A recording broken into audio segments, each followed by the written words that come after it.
Hello friends, जौहरी aunty की रसोई में आपका बहुत बहुत स्वागत है। पहले ज़माने में सभी लोग स्वस्थ रहते थे, गांव में खूब मेहनत से काम करते थे, शारीरिक जो श्रम होता था उनका, और वो स्वस्थ रखता था। खाने के लिए सभी कुछ शुद्ध मिलता था। लेकिन आजकल जहाँ देखो वहीं ये बात हो रही है कि मिलावट बहुत हो रही है और तरह तरह की बीमारियाँ। बचपन से ही बच्चों में बहुत तरह की बीमारियाँ हो जाती हैं, इतने नाम जो कि हमने कभी सुने भी नहीं थे किसी बीमारी के, लेकिन आज वो सुनाई पड़ते हैं।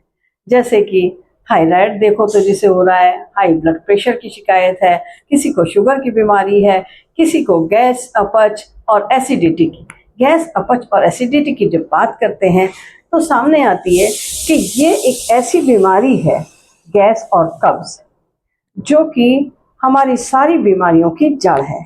जो बड़े बड़े वैद्य हैं, किसी भी वैद्यशाला में आप चले जाइए, किसी भी वैद्य से मिल लीजिए, तो वो यही बताएंगे आपको कि आपकी बीमारी की जड़ जो है वो आपका पेट है। तो पेट को स्वस्थ रखने के लिए, निरोगी काया बनाने के लिए आपको पेट को स्वस्थ रखना बहुत ज़रूरी है।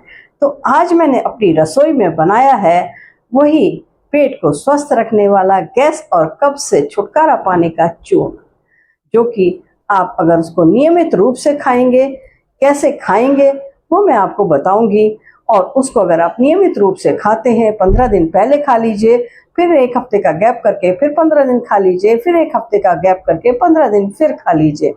तो अगर बताई हुई डोज के अकॉर्डिंग अगर आप खाते हैं उसे, तो इस गैस और कब्ज की बीमारी से छुटकारा मिल जाएगा। और साथ के साथ ना जाने कितनी अनजानी बीमारियां, जैसे जोड़ों का दर्द है और आपका हाई ब्लड प्रेशर है, शुगर है, और भी बहुत सारी परेशानियां मसल्स से रिलेटेड, वो सब भी आपकी धीरे धीरे करके दूर होने लगेंगी अगर आप इस नियम को पालन करते रहेंगे। तो बना कर रखिए अपने घर में ये वाला चूर्ण। चलिए शुरू करते हैं। वीडियो पर आखिर तक बने रहिएगा और आपसे रिक्वेस्ट है कि चैनल पर पहली बार आए हैं तो सब्सक्राइब कर दीजिए और साथ के साथ बेल आइकन को भी प्रेस कर दीजिए। और हाँ, अगर वीडियो पसंद आए, चूर्ण पसंद आए, खा करके देखिएगा। अगर वो फ़ायदा करता है जैसा कि मैं कह रही हूँ आपसे, तो फिर एक लाइक तो बनता है और साथ के साथ शेयर करिए और एक अच्छा सा कमेंट भी दीजिए, जिससे कि पता लगे कि आपको इसने फ़ायदा किया या नहीं। क्योंकि मैं और मेरी बेटी तो लगातार रेगुलर बेसिस पे इसको ले रहे हैं और इसका फ़ायदा उठा रहे हैं। घर में भी जो मिलता है मैं उसको बताती हूँ इस चूर्ण के बारे में। बहुत ही आसान है बनाना। इसको बनाने के लिए आपको कोई भी चीज़ बाहर से लाने की ज़रूरत नहीं है, सभी कुछ आपको घर में ही मिल जाएगा। और वो घर में मिलने वाली यानी रसोई में मिलने वाली चीज़ें हैं। तो चलिए शुरू करते हैं हम अपना चूर्ण। तो गैस कब्ज गायब चूर्ण। तो फिर देखिए और बनाना शुरू कर दीजिए। साथ के साथ इकट्ठी कर लीजिए चीज़ें। पहले थोड़ी मात्रा में बनाइए, अच्छा लगे और फ़ायदा करता हुआ दिखाई दे तो फिर उतना ही बना लीजिए, फिर उतना ही। इकट्ठा बना के मत रखिएगा क्योंकि मॉइस्चर आने से वो ख़राब हो सकता है। तो चलिए शुरू करते हैं हम अपना गैस कब्ज गायब चूर्ण बनाना। इसके लिए मैंने जीरा, सौंफ, अजवाइन और मेथी 25-25 ग्राम नाप करके लिया है। और साथ के साथ मैंने इसमें 3 ग्राम हींग का लिया है और 5 ग्राम काला नमक लिया है। बस ये जो 4 चीज़ें हैं, इन चीज़ों को पहले हम गरम कर लेंगे। कढ़ाई, लोहे की कढ़ाई लेकर गैस पर चढ़ा देंगे, मीडियम गैस पर।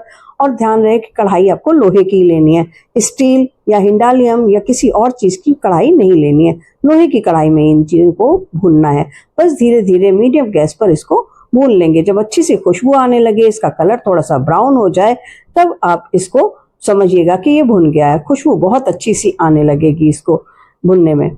और एक बात का ध्यान रखना है आपको कि ये जब भुन जाएगा तो उसके बाद में बिल्कुल ठंडा कर लेना है, तब इसको पीसना है।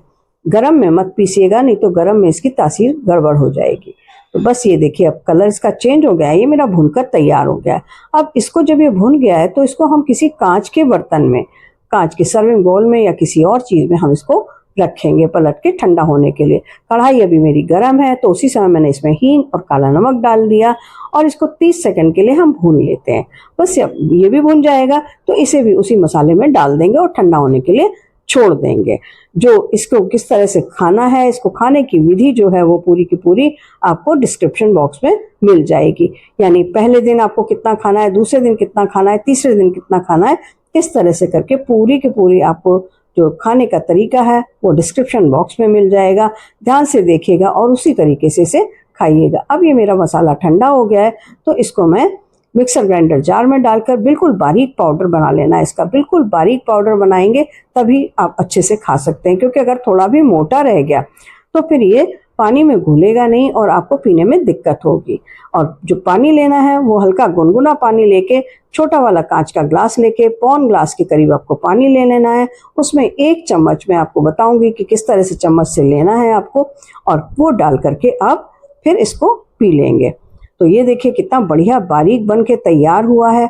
अब इसको स्टोर करने के लिए हम कांच का ही जार लेंगे, किसी प्लास्टिक के बर्तन में नहीं रखना है, नहीं तो ये खराब हो जाएगा, इसका इफेक्ट खत्म हो जाएगा। तो कांच के ही जार में आपको इसको रखना है। बस ये सारा पलट लेंगे हम इसको कांच के जार में, थोड़ी देर के लिए इसको खुला हुआ ही छोड़ेंगे और हल्का सा ढक के उसके बाद में एयर टाइट ढक्कन से ढक करके आप रख दीजिएगा। इसको फ्रिज वगैरह में रखने की ज़रूरत नहीं है, क्योंकि ये जो बन करके आपका तैयार हुआ है लगभग 15 दिन के लिए बन करके तैयार हुआ है। 25-25 ग्राम चीज़ें ली हैं तो लगभग 100 ग्राम 105 ग्राम है ये। लेकिन जब हम पीसते हैं थोड़ा बहुत चीज़न वगैरह इधर उधर का निकल गया तो समझ लीजिए कि आपका ये 100 ग्राम ही बन के तैयार हुआ है। बस ये 1 चम्मच यानी 5 ग्राम आपको लेना है और पानी में मिला करके इसको धीरे धीरे उकड़ू बैठ करके सिप कर करके पी लेना है। तो खाना खाने से आधा घंटा पहले ज़रूर लीजिएगा। फिर मिलेंगे नेक्स्ट वीडियो के साथ। बाय।